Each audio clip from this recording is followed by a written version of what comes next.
CNN, BBC, France, 24. I'm watching you all. I'm recording every lie.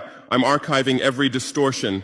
I am Ibrahim Traore, and today I'm pulling off your masks. Yes, you heard correctly.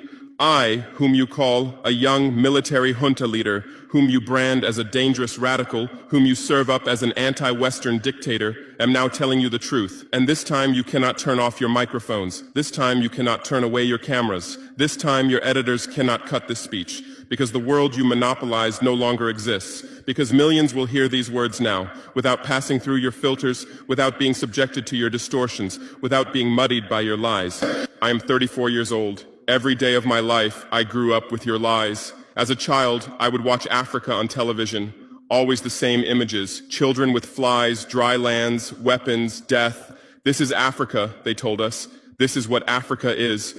And we believed it. We were ashamed of ourselves. We were ashamed of our own lands, of our own people. But then I grew up. I read, I researched, I questioned, and I understood that the Africa you showed us wasn't real. The story you told us was a lie. The fate you imposed on us was a script you had written. For years, how have you portrayed Africa? How have you shown it? How have you sold it to your viewers? As if we were creatures who had no share of humanity, as if we were savages left outside of civilization, as if we were wretches waiting for you to save us. Every day, every hour, every minute, the same story plays on your screens.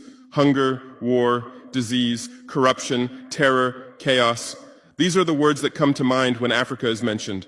In your Africa dictionary, there are no other words. No hope, no success, no development, no resistance, no honor, no pride, no victory. So I ask you, New York Times, Washington Post, Guardian, Le Monde, have you ever made Africa's successes your headlines? How many times have you written about Rwanda's technology miracle? How many times have you shown Ethiopia's reforestation project? How many times have you praised Botswana's democratic success? How many times have you described Kenya's entrepreneurial ecosystem? No, because these don't fit your scenario. Your Africa cannot be successful. It cannot, because then how will you legitimize your exploitation? If it's not in need of help, how will you intervene? If it's not backward, how will you look down on it? Have you ever asked yourselves, has any editor sitting at their desk, any news director in a meeting, any columnist at their keyboard ever thought, why are the people of the world's richest lands poor? Here are the numbers for you, real numbers. Africa owns 70% of the world's cobalt reserves. Your cell phone, your computer, your electric car won't work without cobalt. This cobalt comes from Congo, but Congolese can't afford cell phones. Africa owns 90% of the world's platinum reserves. Catalytic converters, electronic devices, medical implants,